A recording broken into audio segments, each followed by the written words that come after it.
December 7th, 1941. An aerial strike force gathers and executes a surprise attack on the US Pacific Fleet at Pearl Harbor.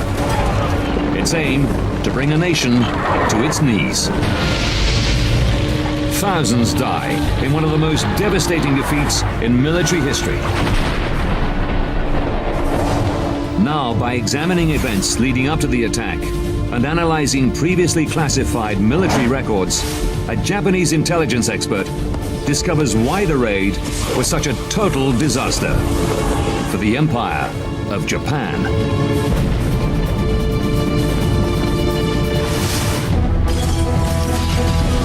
Disasters don't just happen. They are triggered by a chain of critical events. Unravel the fateful decisions in those final seconds from disaster.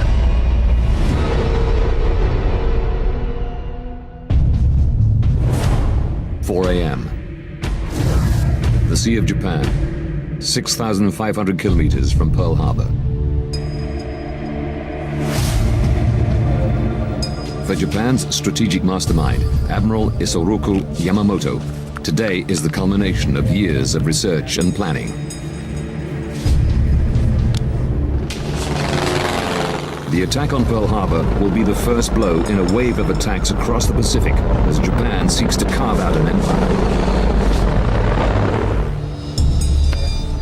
Now, the planning is over, and the storm is about to break.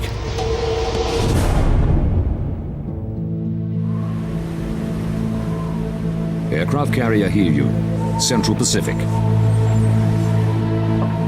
Putting the plan into action is down to Japanese naval aviators like Takeo Shiro. First thing in the morning, I woke up and went up onto the flight deck. There was maybe 50% cloud cover, so I thought this'll be okay. We'll be able to attack. As the observer on a Type 97 carrier attack bomber, he'll be in the first wave of the attack that plunges his nation into war. I thought it would be one hell of a day. If Japan provoked or started a war, it would probably last for a very long time, and we might die here today. I thought it would be terribly serious for the country. The Japanese air crews who will spearhead the attack are under no illusions about the scale of the task that faces them. We were prepared to die in battle. We were told to write a farewell note home to our parents, with some of our hair and nails as mementos. So we cut our hair and nails and wrapped them up with the farewell message, so that if we did die, they could be delivered home. 6:30 a.m. Battleship Row, Pearl Harbor. Deep in the armored belly of the battleship USS Arizona, Don Stratton starts the day like any other Sunday with the ship in port. One Sunday morning was just a clean sweep down. Sunday was just kind of a leisure day for everybody. Everyone on the warship is running to a peacetime routine. I did have some extra oranges on the chow table, and I was going to take them down to sickbay to a buddy of mine.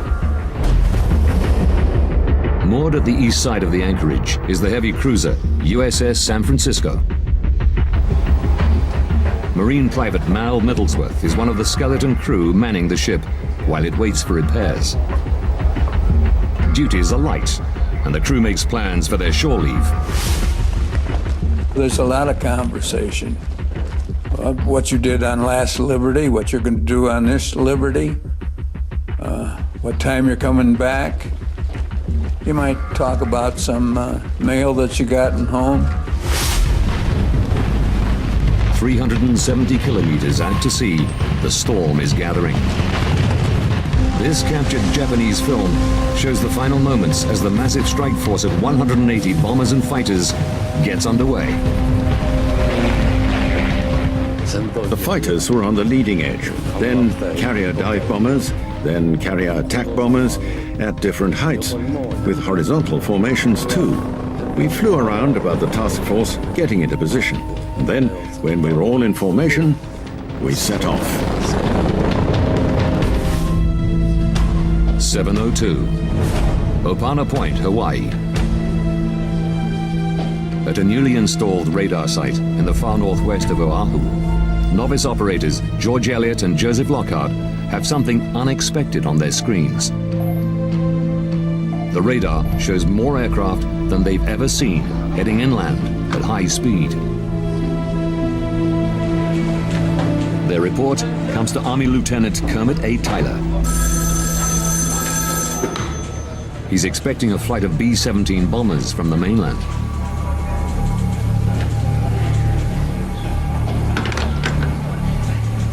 But the bombers of the 38th Recon Squadron are still hundreds of kilometers away.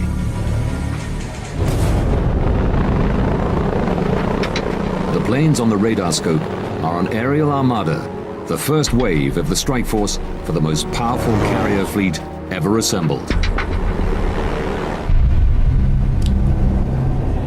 And the 84,000 servicemen on the island of Oahu have no idea what's about to hit them.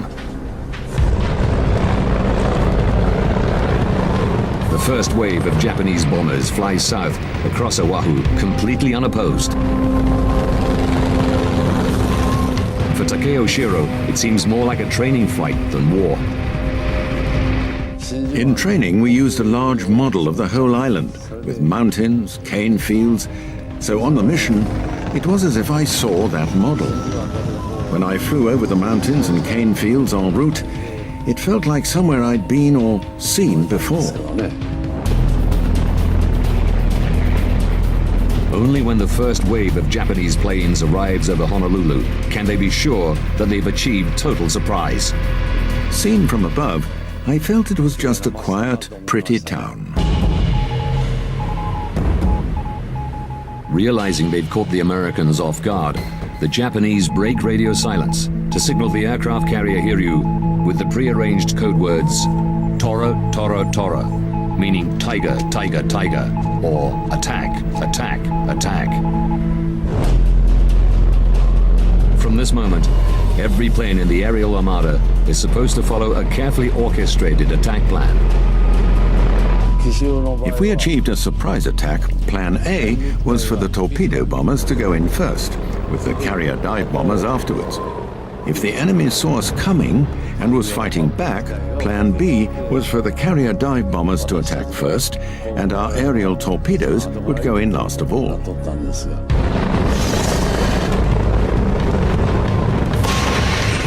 But when the attack leader fires a single flare to signal that they should execute Plan A, many pilots don't see it. When a second flare is fired, pilots who saw the first one think they're going for Plan B. In the confusion, the entire fleet attacks at once. We descended. We'd been flying between 3,000 and 3,500 meters since leaving the aircraft carrier until we dispersed, until we had the order to attack. Then we were told, all units attack. So in we went. 7:58 a.m. The sailors at Pearl Harbor are following the usual relaxed Sunday morning routine. It's a beautiful, typical Hawaiian day, sun shining. I had the 8 to 12 watch. And on that watch, you go out and make colors. That means you raise the flag on the fantail or the back portion of the ship. Sweeping in from the north, the torpedo bombers spearhead the Japanese attack. There were no aircraft carriers, but several battleships lined up. I think we attacked the one that was on the outside, two from the front, the West Virginia. As navigator and bombardier, Takeo Shiro is responsible for releasing the torpedo at exactly the right point. Pearl Harbor is quite shallow. It's only around 12 to 13 meters, so it was vital that the torpedoes did not just bury themselves in the harbor mud. And that's why we released at a low altitude. Lieutenant Matsumura was in front of me, and he told me exactly when to drop it, saying, "Ready? Fire!" And I pulled it immediately. one quick movement. We realized from the wake that it was running beautifully. The attack is underway before the American sailors know what's hit them. In the depths of the USS Arizona, Don Stratton never gets the chance to see his buddy in sickbay. When the explosions begin, he rushes to his duty post. It's the start of a battle that'll see thousands of sailors like him fighting for their lives.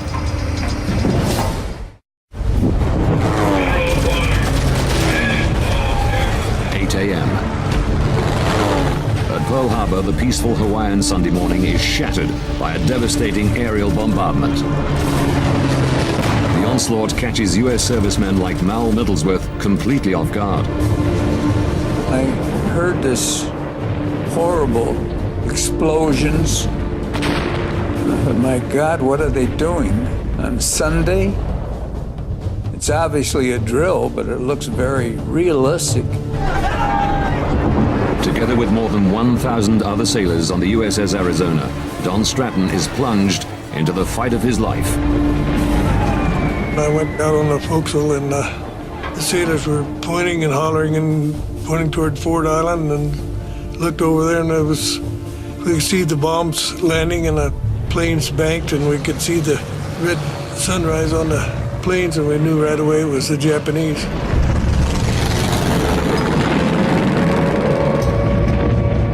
From the deck of the heavy cruiser USS San Francisco, Mal has a grandstand view of the attack. They're coming in to the right of me, so I can see the whole plane. I see it 30 to 40 feet away. One of the planes he's looking at is Takeo Shiro's B-5N Kate torpedo bomber. After firing the torpedo, we passed over the West Virginia's mast, high above their bridge. When I looked, the sailors on the West Virginia below me were running across the deck, trying hard to climb up to the bridge. While some were running, others were also diving in.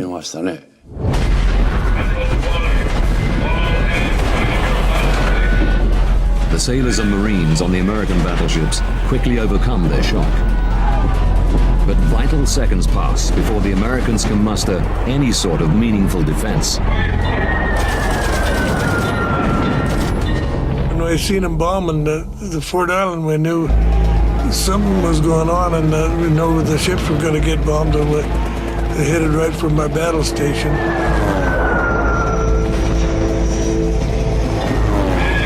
Don Stratton's job is to feed information to the anti-aircraft gunners on the port side of the USS Arizona. That's up about 5 ladders to get to up there to the sky control platform, they called it. But the other side of Pearl Harbor's main anchorage, Mal Middlesworth is stuck on a ship with no fuel and no ammo. There wasn't anything that I could do to respond to the situation. When you have the watch, a Marine has a .45 caliber pistol. I think the helplessness was one of the major feelings that you had. What can I do? How can I help? How can we get out of this mess? There was nothing we could do at the time. 8:02. While Mal Middlesworth watches helplessly, Don Stratton manages to bring some fight to the Japanese. Speed 230. We were doing some good, and I think the Japanese were very surprised that we were firing at them that quick. But the odds are stacked against the defenders, and after just a few minutes, they're running out of ammunition. We had 50 rounds of ammunition behind every gun, and we had to break some of the locks to get at the magazines and get the shells, but we fired all of those, and our gunnery officer went down to get some more. In spite of their often heroic efforts, the sailors struggle to cope with the combined aerial assault of low-level torpedo bombers, dive bombers, and high-altitude bombers. We were firing at the high-altitude bombers and the dive bombers that were coming in. We couldn't set our fuse for that altitude, all the bursts were very short. They were higher than we could get to them. To provide some record of the attack for the Japanese High Command, Shiro's pilot, Lieutenant Matsumura, climbs, then turns to allow him to take photographs. The shot becomes one of the most famous images of the attack on Pearl Harbor.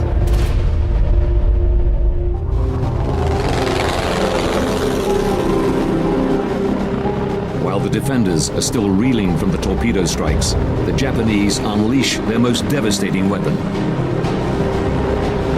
Flying in precise formation, 10 high-level bombers target the USS Arizona.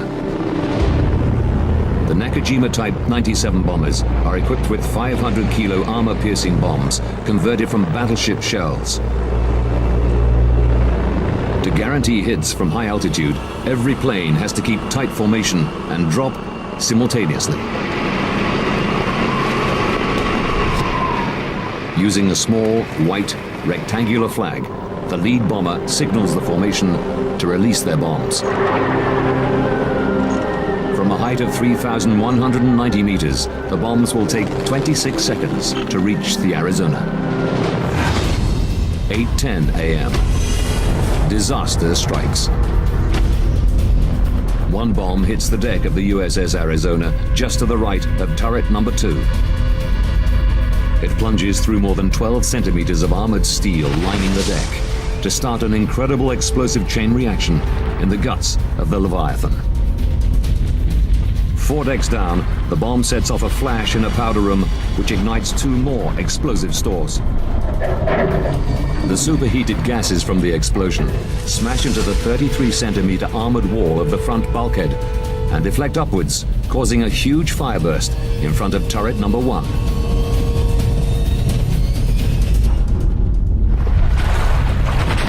As the erupting gases break through the decks, the remaining ammunition stores ignite. The result is a catastrophic explosion that tears the ship apart. There was 1 million pounds of ammunition exploded, and it just raised the ship right up out of the water, and it blew like about 110 foot of the bow of the ship clear off.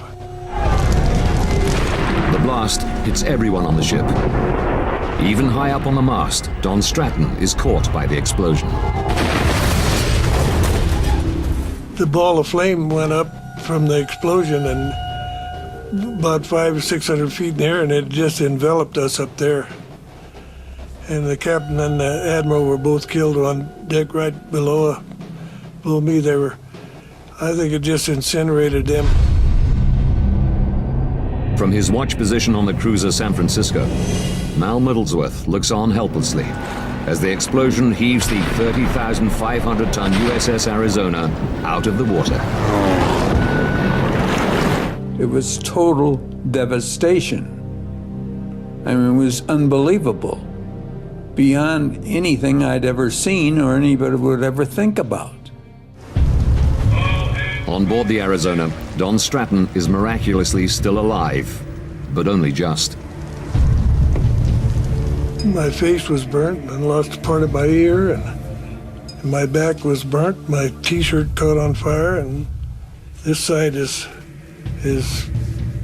pretty well burned up. And everyone else on the ship is either dead or too badly hurt to help. The fire is raging. The only hope of survival is to get off the ship and get onto the neighboring repair ship, USS Vestal. But they're 18 meters above the water, and the sea is aflame with burning oil. We seen a sailor on the Vestal, and we got his attention, and he threw us a heaving line. We pulled that across. We tied that onto the Arizona. With burns covering 65% of his body, Don Stratton is in excruciating pain. But there's no one to help. If he wants to live, he has to get himself out of there. His skin is badly burned, and gripping the rope is hard. When we started to cross the line, it just took the skin off my arms. It's like you would take off a stalk.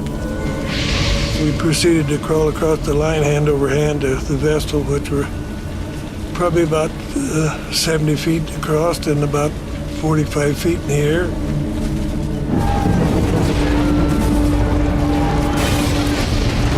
Even while ships are sinking all around them, the soldiers and sailors defending Pearl Harbor fight back with all they've got. 8:30 a.m. As suddenly as it began, the onslaught stops. Once the first attack was finished, you didn't know what to expect. There were rumors that the Japanese were landing on the North Shore. So nobody really knew what was going on. Nobody knew if there was going to be a second or a third attack. But we had that interval to get weapons and ammunition. The U.S. Army has been caught hopelessly off guard. They use the precious minutes to get a few fighters into the air. And the Japanese have not yet finished their assault. 8:50. 20 to 30 minutes after the first wave of bombers hit, another 170 aircraft strike, hammering the targets already hit by the first wave.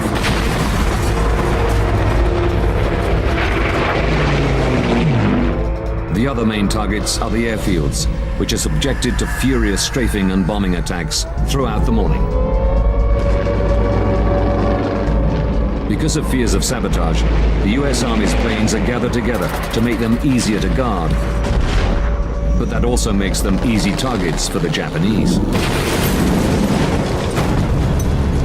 Over 180 U.S. aircraft are destroyed, with more damaged. In total, 4 American battleships are sunk, 4 damaged, and 13 more major ships destroyed or seriously damaged. In return, the Japanese have lost just 29 planes. For the Japanese air crews, the attack looks like a total triumph. We'd been able to strike a blow at the very start of this war. So as soldiers, it was a matter of great pride. We were very happy.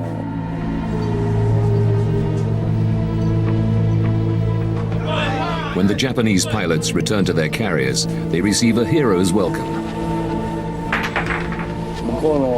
All of the lads in our torpedo bomber squadron from Hiryu managed to return safely. When we got back, sailors on the ship greeted us with cheers of Banzai. For Takeo Shiro, relief is the overwhelming emotion. Because we'd managed to achieve a surprise attack, I felt somehow that my life had been saved. With their mission complete, the air crews are allowed a few minutes to take in their accomplishment. The captain had the whole crew assembled and voiced his appreciation, saying, "Thank you for your hard work." For the Japanese air crews, the attack is a total triumph.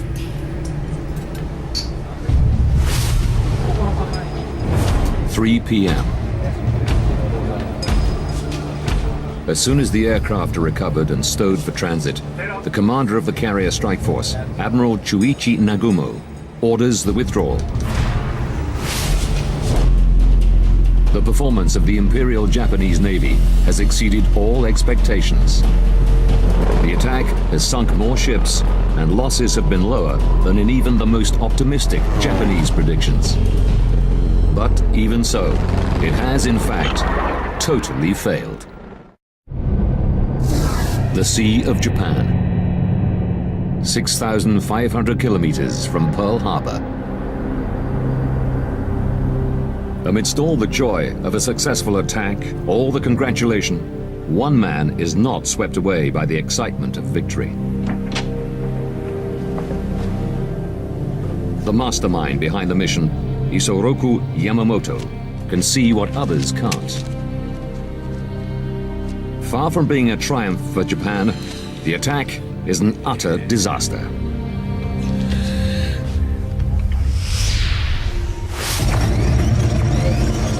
Now, 70 years later, we use previously classified military records to rewind events and investigate every aspect of the attack, to reveal why and how this painstakingly planned operation went wrong.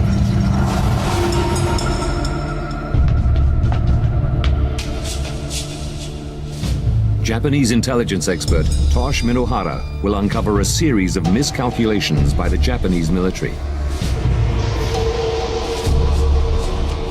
that led to disaster on a scale that totally changes the course of the nation's history.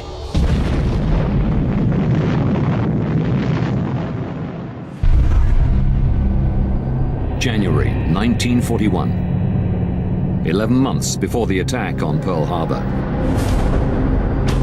The operation is conceived as part of a bigger Japanese plan to build a Southeast Asian empire spanning China, the East Indies, and Malaya. The Japanese Army's plan in the South was to secure Japanese resources, war-making resources. There were a lot of strategic materials down there, rubber being one, tin, and oil, of course, were very important. Japan's master strategist, Admiral Yamamoto, knows this plan will bring conflict with the Western powers.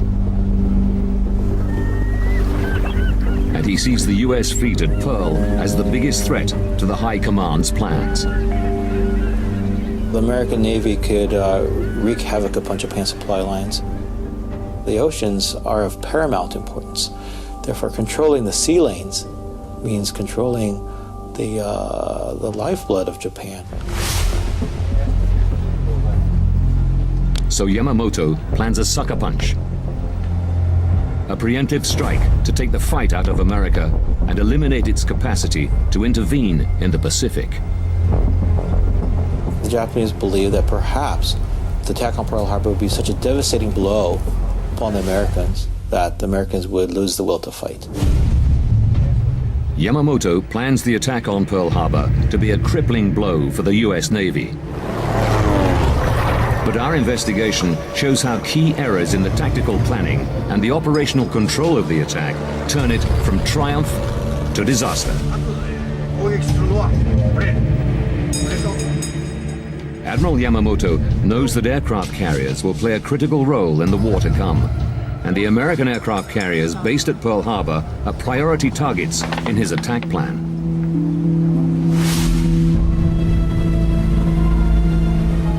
Throughout the build-up to the attack, the Japanese task force receives regular intelligence about the US ships at Pearl. December the 1st, 1941. 6 days before the attack, they're still uncertain about the disposition of the American carriers when they receive the coded message, "Climb Mount Niitaka," ordering them to proceed. Just hours before the attack is due to start, the task force receives a critical update. The Japanese received intelligence more than 6 hours before the attack that there were no carriers. But they also knew that the Americans were not prepared for this attack. Fortunately for the Americans, the aircraft carriers are not in Pearl Harbor at the time. When the attack hits, the carriers Enterprise and Lexington are at sea, delivering planes for Marine Corps fighter squadrons. And the USS Saratoga is on its way to San Diego for repairs. Commander of the strike force, Admiral Chuichi Nagumo, faces a decision. Take advantage of the element of surprise and attack, knowing that he'll miss some important targets, or take a unilateral decision to call off the attack. Yamamoto's preoccupation with eliminating the US Navy's carriers is not shared by Nagumo, who's making the critical decisions in the field. Had Yamamoto given him a choice to choose his fleet commander, it most likely would not have been Admiral Nagumo. But Yamamoto is unable to choose the best man for the job of leading the task force, because his hands are tied by the traditions of the Imperial Japanese Navy. The Japanese Navy functioned like a bureaucracy. He could not skip over someone of Nagumo's rank for a junior officer. It was that the pecking order was there. it was Nagumo. And with Nagumo in charge, there's just one priority for the Japanese attack. The most important Japanese priority during this attack are the battleships. They want to knock out as many ships as possible. Because of Nagumo's preoccupation with the battleships, the attack is launched, even though there's no chance of hitting the US Navy's vital aircraft carriers. It's a critical mistake.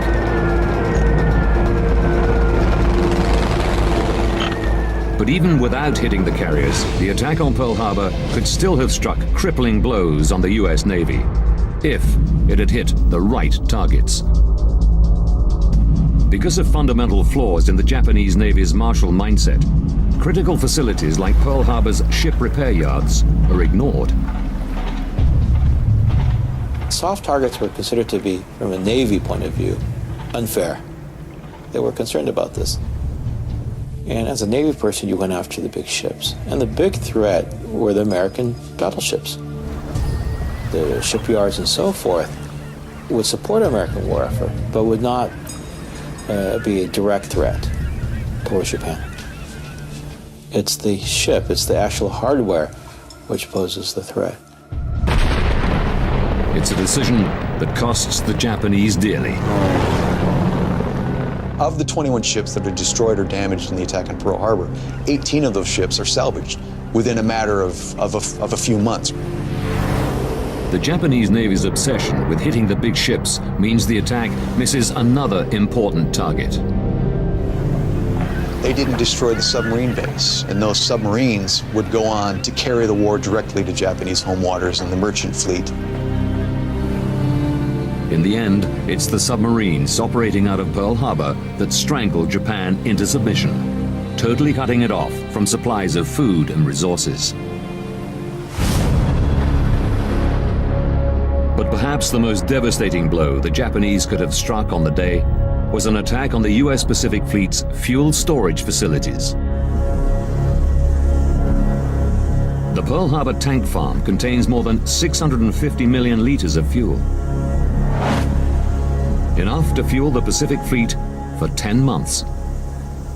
Americans simply would not have been able to maintain the Pacific Fleet in Pearl Harbor without those fuel tanks. Minohara has discovered that the decision not to target these critical facilities goes right back to the initial planning of the operation. Admiral Yamamoto explicitly said, do not attack the fuel supplies, and at least for the first strike, because there'd be smoke and visibility would be very low. Japanese air power would be neutralized, and therefore it was explicit instructions were sent out, don't create smoke. Good visibility was vital for accurate bombing and visual confirmation of damage. But Admiral Chester Nimitz, who takes over as commander of the Pacific Fleet, admitted that a strike here could have set the American war effort back 2 years. Important targets like the fuel supplies could still have been hit if Nagumo had stuck to Yamamoto's original attack plan. Initially, the Japanese war plan called for a second strike, that once the planes would come back, they would refuel and then attack again. On the day, many Japanese officers realized that the job they set out to do is only half done. Everybody thought that a second strike was necessary. The person who opposed was Admiral Nagumo. Admiral Nagumo is in overall charge of the task force. And with the US battleships devastated, he believes the attack is a resounding success and doesn't want to jeopardize what has been achieved. The reason why Nagumo is against launching the second strike is because he's afraid of where the American carriers are. He does not know where they are. He's afraid of a counterattack. He's also has lost 0 ships, and he does not want to lose any ships. He wants to come back as a hero. And he believes it's a risk that he does not need to take. Nagumo knows damage to Japan's carrier task force could have crippled their war effort just as it was beginning. He feels he has no choice but to withdraw while his force is intact. It's a fateful decision, and one that frustrates Yamamoto. Nagumo's decision not to launch the second strike is the final critical mistake in the execution of the attack on Pearl Harbor. America's capacity to fuel and repair its fighting ships is undamaged. And the deadly submarines of the Pacific Fleet are left free to prey on Japanese shipping. The US Navy is down, but far from out. The news of the apparent success of the attack causes widespread jubilation among Japanese naval officers. But straight away, Yamamoto is aware vital targets have been missed. As Yamamoto hears the news, the people all around him were in a very joyous mood. There was celebration, there was smiling. Yamamoto himself was in a very, very dark state. Unlike his fellow officers, Yamamoto has lived and worked in the USA and understands the fearsome industrial strength of his enemy. He fears his sucker punch will prove not to be the knockout blow he was hoping for.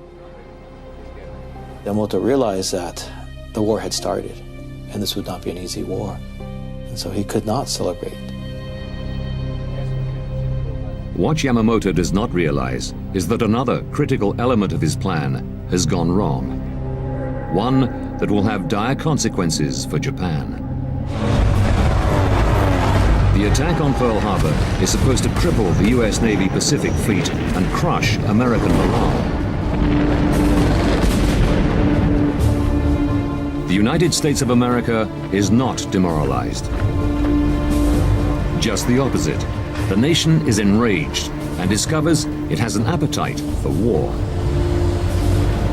By sneaking up on the United States and killing over 2,400 Americans and wounding many more, by doing that in the way that they did it, that really shook American resolve in a way that nothing else probably could have. But Professor Minohara's research shows the attack was never meant to be a literal surprise. Traditionally, the Navy has been very, very sensitive to maintaining international agreements. And therefore, for them, it was imperative that a declaration of war be made in advance. But to maintain a tactical advantage, the Navy plans for a warning message to be delivered to Washington just before the start of the attack. But the timing is too tight for the diplomats of the Japanese Foreign Ministry. The Japanese embassy said 30 minutes is cutting it pretty close. Give us more time. Give us more leadway so that we can warn the Americans that we are putting off negotiations. The Navy, being very cautious, said no, let's make it 30 minutes. The Navy says the success of this mission depends on surprise. If we let the Americans know too early, then they'd be prepared and could jeopardize this entire mission and could jeopardize the fate of Japan. This was a one-chance operation. Now the investigation reveals how the Japanese Navy's determination to maintain an element of surprise ended up placing the nation of Japan in greater danger than they could ever have imagined.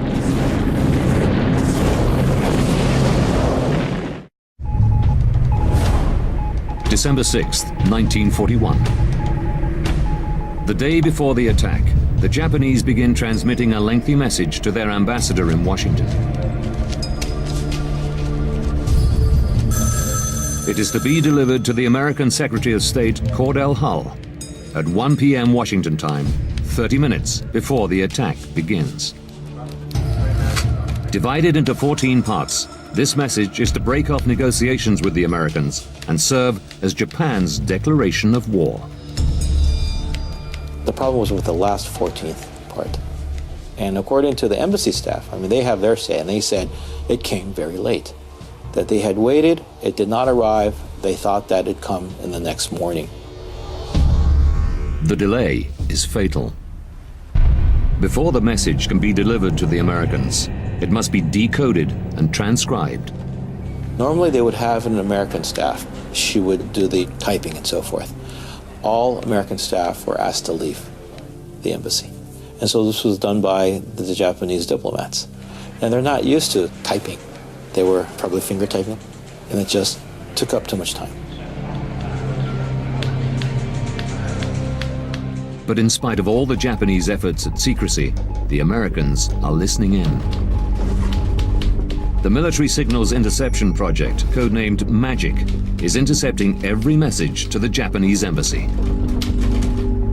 So they knew pretty much everything that was taking place between Tokyo and Washington. And interestingly enough, they knew before the Japanese ambassador. Nomura himself knew.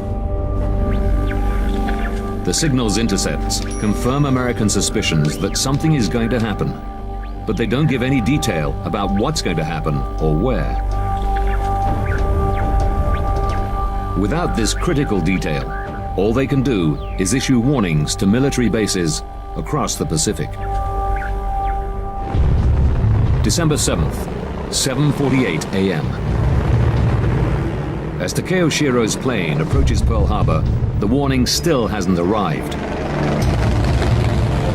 And as the first bombs fall, the Japanese ambassador is still waiting for the transcription of his message to be completed. He has to delay his vital meeting with the American Secretary of State, Cordell Hull. And by the time the warning message from Washington makes it to Honolulu, the Arizona is burning. Because the Americans don't get the declaration of war before the bombs start falling, they view Pearl Harbor as an underhanded sneak attack. This was an attack on American soil, and even peaceful Americans were not going to tolerate that. Once attacked, the Americans were going to fight back. To most of the Japanese high command, the late delivery of the message is just a detail, and the strength of the American reaction shocks them. They did not realize that this would strengthen the American will to fight, that you would unite a divided America. But to the architect of the plan, who knows America and understands his enemy, it is a critical failure. Admiral Yamamoto was shocked to hear that the declaration of war came late. He felt that this was a tremendous blunder, that this would harden American will to fight. We can now reveal the series of critical blunders in the planning and execution of the attack on Pearl Harbor that meant that this overwhelming tactical victory led to the beginning of a disastrous war. 6 days from disaster, the Japanese carrier task force is committed to the attack. 6 hours from disaster, intelligence reports reveal the strike force will miss the American aircraft carriers at Pearl Harbor.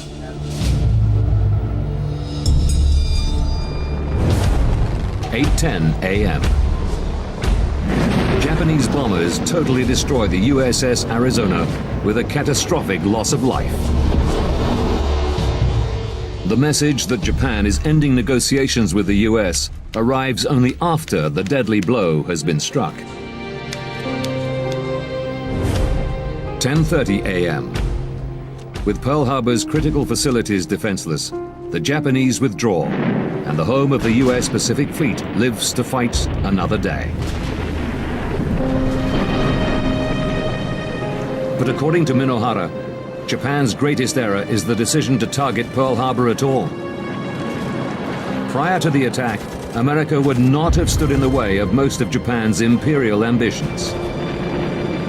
It was quite evident, and documents, diplomatic records show this. The American public did not want war. But Japan misreads America's mood. The empire makes one of its greatest blunders and pays the ultimate price.